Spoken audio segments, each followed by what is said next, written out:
back in 1927, an American socialist. Norman Thomas, 6 times candidate for president on the Socialist Party ticket, said the American people would never vote for socialism. But he said under the name of liberalism, the American people will adopt every fragment of the socialist program. There are many ways in which our government has invaded the precincts of private citizens, the method of earning a living. But at the moment, I'd like to talk about another way, because this threat is with us, and at the moment is more imminent. One of the traditional methods of imposing statism or socialism on a people has been by way of medicine. It's very easy to disguise a medical program as a humanitarian project. Most people are a little reluctant to oppose anything that suggests medical care for people who possibly can't afford it. Now, the American people, if you put it to them about socialized medicine and gave them a chance to choose, would unhesitatingly vote against it. We had an example of this under the Truman administration.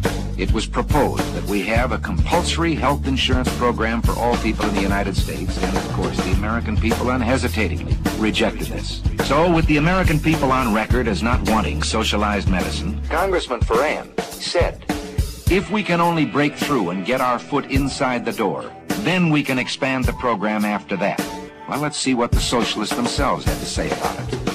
They say, once the Ferran bill is passed, this nation will be provided with a mechanism for socialized medicine capable of indefinite expansion in every direction until it includes the entire population. Well, we can't say we haven't been warned.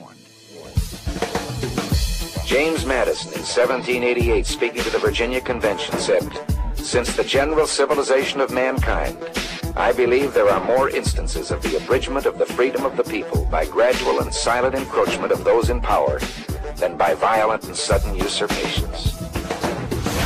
Now, in our country, under our free enterprise system, we have seen medicine reach the greatest heights that it has in any country in the world. Today, the relationship between patient and doctor in this country is something to be envied any place.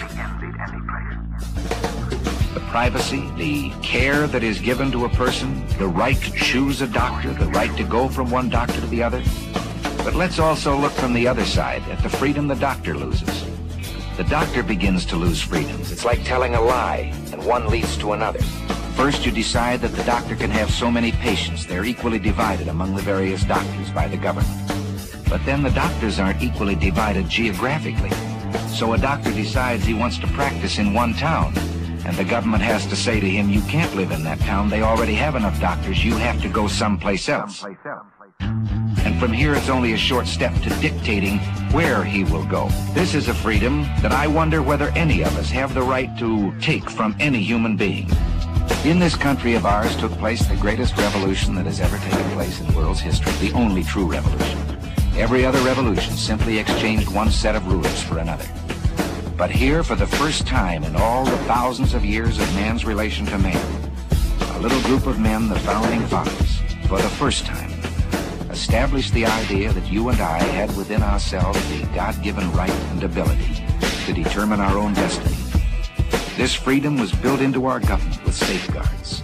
We talk democracy today, and strangely, we let democracy begin to assume the aspect of majority rule is all that is needed. Well, majority rule is a fine aspect of democracy, provided there are guarantees written in to our government concerning the rights of the individual and of the minorities. What can we do about this? Well, you and I can do a great deal. We can say right now that we want no further encroachment on these individual liberties and freedoms, and that you demand the continuation of our traditional free enterprise system. You and I can do this. The only way we can do it is by writing to our congressman, even if we believe that he's on our side to begin with. Write to strengthen his hand. Write those letters now, call your friends, and tell them to write. If you don't, this program, I promise you, will pass just as surely as the sun will come up tomorrow. And behind it will come other federal programs that will invade every area of freedom as we have known it in this country. Until, one day, as Norman Thomas said, we will awake to find that we have socialism. And if you don't do this, and if I don't do it, one of these days, you and I are going to spend our sunset years telling our children and our children's children what it once was like in America when men were free.